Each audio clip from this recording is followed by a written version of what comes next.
আচ্ছা, আপনি এই ভিডিওতে যে এডিটিংটা দেখছেন, এডিটিং না শিখে কি এটা করা সম্ভব? না। মেডিকেল না শিখে কি মেডিকেল এক্সপার্ট হওয়া সম্ভব? না। কোডিং না শিখে কি কোডার হওয়া সম্ভব? না।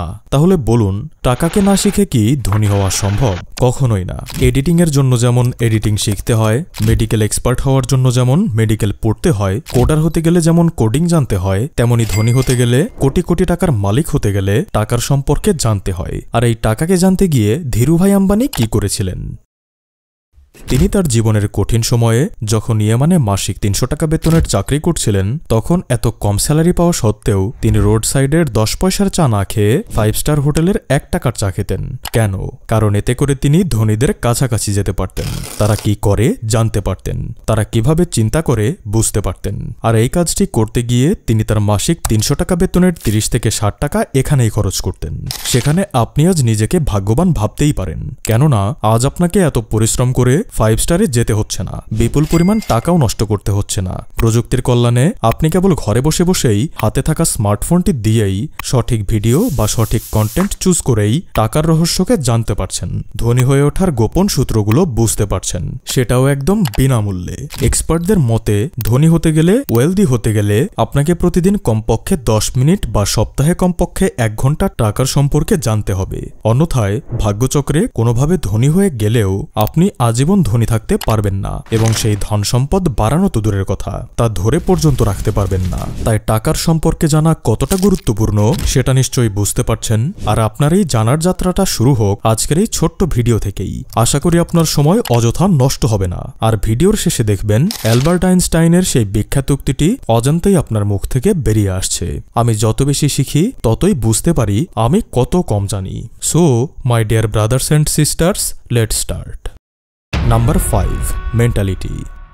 কিছুদিন আগে আমি ফেসবুকে একটি ভিডিও দেখি, যে ভিডিওটি লিটারালি আমার আই ওপেন করেছিল। ভিডিওতে বলা হচ্ছিল আল্লাহ গরিব ব্যক্তিদের নয়, ধনী ব্যক্তিদের পছন্দ করেন। কিন্তু আমি জানতাম মহান আল্লাহ গরিবদের বেশি পছন্দ করেন। যাই হোক, এরপর ভিডিওতে আরো বলা হচ্ছিল এর জন্যই তিনি ইসলামের প্রতিটি ইবাদত ধনীদের জন্য তৈরি করেছেন। কোরবানি ধনীদের জন্য, হজ ধনীদের জন্য, জাকাত ধনীদের জন্য। তিনি আল কুরআনে বারবার জাকাত দিতে বলেছেন, কিন্তু কোথাও জাকাত নেওয়ার কথা বলেননি। এছাড়াও তিনি আল কুরআন অথবা হাদিসের কোনো একটা জায়গায় নাকি বলেছেন গরিব থেকে তিনি শত মুমিন ধনী বান্দাকে বেশি পছন্দ করেন।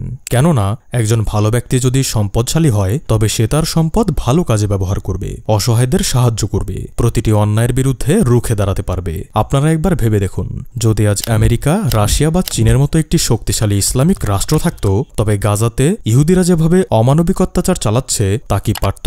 কখনোই না। তাই সবার প্রথমে আমাদের নিজেদের মেন্টালিটি বদলাতে হবে। টাকা মানুষকে সুখ দিতে পারে না, ধনীরা মানুষ হিসেবে ভালো হয় না, কিংবা ধনীরা জন্ম থেকেই ধনী, এই ধরনের চিন্তা বদলাতে হবে। ফর্বস বিলিয়নার লিস্ট 2025-এর হিসাব অনুসারে 2755 জন বিলিয়নারের মাঝে 2000+ সেলফ মেড বিলিয়নারের ট্যাগ রাখে, অর্থাৎ তারা ফার্স্ট জেনারেশন বিলিয়নার, যারা নিজের হাতে নিজেদের ভাগ্য লিখেছেন। তাই নিজেকে বিশ্বাস করুন এবং বলুন, আমি পড়ে যাই, আমি উঠে দাঁড়াই, আমি আবার দৌড়াই, এবং ততক্ষণ দৌড়াই যতক্ষণ না সফলতা আমার পাশ স্পর্শ করে। মনে রাখবেন, এই মাইন্ডসেটই হলো ধনী হওয়ার প্রথম ফাউন্ডেশন। ফাউন্ডেশন ছাড়া যেমন বিল্ডিং হয় না, মাইন্ডসেট ছাড়াও তেমনি ধনী হওয়া যায় না। Number 4, addiction. স্ক্রিনে দেখুন, আপনার সামনে কিছু ফটো আসছে। যারা নেশা করে তাদের হেলথ, ওয়েলথ, রিলেশনশিপ, ওভারঅল পুরো লাইফটাই নষ্ট করে ফেলেছে। এবারে দেখুন দ্বিতীয় সাইডে আপনার সামনে কিছু পিক আসছে, যাদের অনেককেই আপনি চিনতে পারবেন, যারা সঠিক নেশা করে মানি, রেসপেক্ট, পাওয়ার সমস্ত কিছুই অর্জন করেছে। খেয়াল করুন, নেশা এই 2 শ্রেণীই করেছে। এই 2 শ্রেণী অ্যাডিক্টেড। পার্থক্য কেবল প্রথম শ্রেণীর নেশা ড্রাগ আর দ্বিতীয় শ্রেণীর নেশা মানি। তাই সঠিক অ্যাডিকশন চুজ করুন, কেননা আমাদের ব্রেন নেশা জিনিসটাকে অনেক পছন্দ করে, সেটা হোক গেম খেলা, ড্রাগস নেওয়া, প্রেম করা কিংবা টাকা উপার্জন করা। বলিউডের তারকা অক্ষয় কুমার তার ক্যারিয়ারের শুরুতে ফটোগ্রাফির জন্য একটি বাড়ির সামনে পোজ দিয়েছিলেন। সেই সময় বাড়ির দারোয়ান তাকেও ক্যামেরাম্যানকে সেখান থেকে দূর দূর করে তাড়িয়ে দেয়। এরপর অক্ষয় কুমার যখন তার ক্যারিয়ারের শীর্ষে পৌঁছান তখন তিনি ওই বাড়িটা কিনে নেন এবং সেখানে একইভাবে পোজ দিয়ে ছবি ওঠেন। এটা হলো বাড়ি থেকে তাড়িয়ে দেওয়ার সময়ের ছবি, আর এটা হলো বাড়িটি কিনে নেওয়ার পরের ছবি। তো এটাই হলো তাদের নেশা, যে নেশা তাদেরকে নিশাচর প্রাণীর মতো অন্ধকারে গোপনে অতর্কিতভাবে চুপচাপ শিকার করতে শেখায়। আর এই নেশার জোরেই একজন কুলির ছেলে পৃথিবীর সবচেয়ে জনপ্রিয় ফুটবলার হয়েছিলেন। একজন ফেরি করে চানাচুর বিক্রেতা বাংলাদেশের সবচেয়ে বড় উদ্যোক্তা হয়েছিলেন।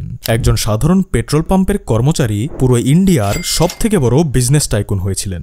তাই আজ থেকেই সঠিক নেশা বেছে নিন এবং তাতে বিলীন হয়ে যান। Number 3, patience and planning. দেখুন, ধনী হওয়া একদিনে সম্ভব নয়, এটা একটা লম্বা প্রসেস। আপনার একটা সঠিক প্ল্যান থাকা দরকার, কিভাবে আপনার ইনকাম বাড়াবেন, এর জন্য কতটুকু পরিশ্রম করবেন ইত্যাদি। একটি উদাহরণ দিচ্ছি। এক ব্যক্তির একটি জিম ছিল যেখানে অনেক কম মানুষ আসতো, অথচ সে খেয়াল করে একই ফ্যাসিলিটিস হওয়া সত্ত্বেও তার বন্ধুর জিমে প্রচুর লোক আসতো। এরপর সে গভীরভাবে তার বন্ধুকে খেয়াল করে এবং বোঝার চেষ্টা করে সে তার থেকে আলাদা করছেটা কি।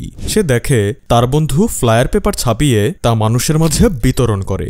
এরপর সেও এই টেকনিকটা কপি করে 300টি পোস্টার ছাপিয়ে মানুষের মাঝে বিতরণ করে আর অপেক্ষা করতে থাকে কখন মানুষ তার জিমে আসে এটা দেখার জন্য। আপনার কি মনে হয় কজন এসেছিল? একজনও নয়। এরপর সে হতাশ হয়ে তার বন্ধুর কাছে যায় এবং বলে, আমিও তো তোর মতো ফ্লায়ার্স বিতরণ করেছি, কিন্তু এরপরেও আমার জিমে কেউ আসছে না কেন? তার বন্ধু বলে, এমন তো হবার কথা নয়, ঠিক কতটা পেপারস বিতরণ করেছিস? সে বলে, পুরো 300টা। এটা শুনে তার বন্ধু জোরে জোরে হাসতে হাসতে বলে, 300? আরে আমি প্রতিদিন 5000 ফ্লায়ার্স বিতরণ করি। ইন শর্ট, শর্টকাট না খুঁজে সঠিক পরিকল্পনা করুন এবং ধৈর্যের সাথে তা বাস্তবায়নের লক্ষ্যে কাজ করুন। Number 2, investing. মেন্টালিটি ঠিক করুন, কাজের প্রতি নেশা নিয়ে আসুন, সঠিক পরিকল্পনা করুন এবং ধৈর্যের সাথে কাজ করে যান।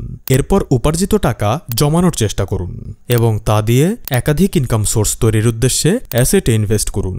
একটা সোজা হিসাব আপনাদেরকে দেই। ইনকামের থেকে যদি খরচ কম থাকে তবে সঞ্চয় হবে। সঞ্চয় হলে তা আপনি বিনিয়োগ করতে পারবেন। বিনিয়োগ করলেই একমাত্র আপনি ধনী হতে পারবেন। সো সোজা হিসাব, এটি মাথায় রাখতে হবে। এই হিসেবের একটু এদিক সেদিক করবেন, আপনি কখনোই ধনী হতে পারবেন না। Number 1, friends and environment.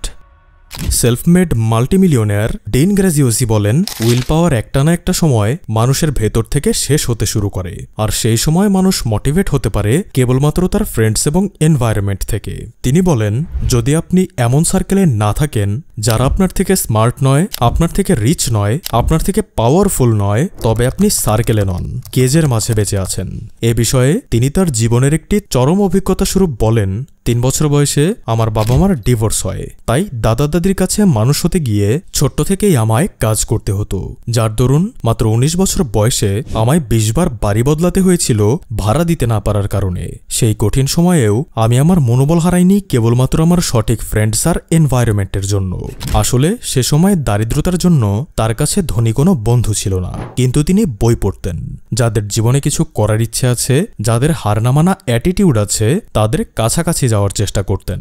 তখন তো আর ইউটিউব ফেসবুক ছিল না, তাই তিনি টেপ রেকর্ডারে তাদের কথাগুলো শুনতেন, যার দরুন বলতে পারেন তাদের কারণেই শত কঠিন পরিস্থিতিতেও তিনি তার মনোবলকে কখনো হারাননি।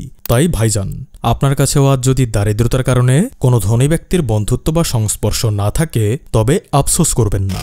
আজকাল সোশ্যাল মিডিয়ার যুগ, তাই এর সাহায্যে আপনি আপনার এনভায়রনমেন্ট ঠিক করে নিতে পারেন।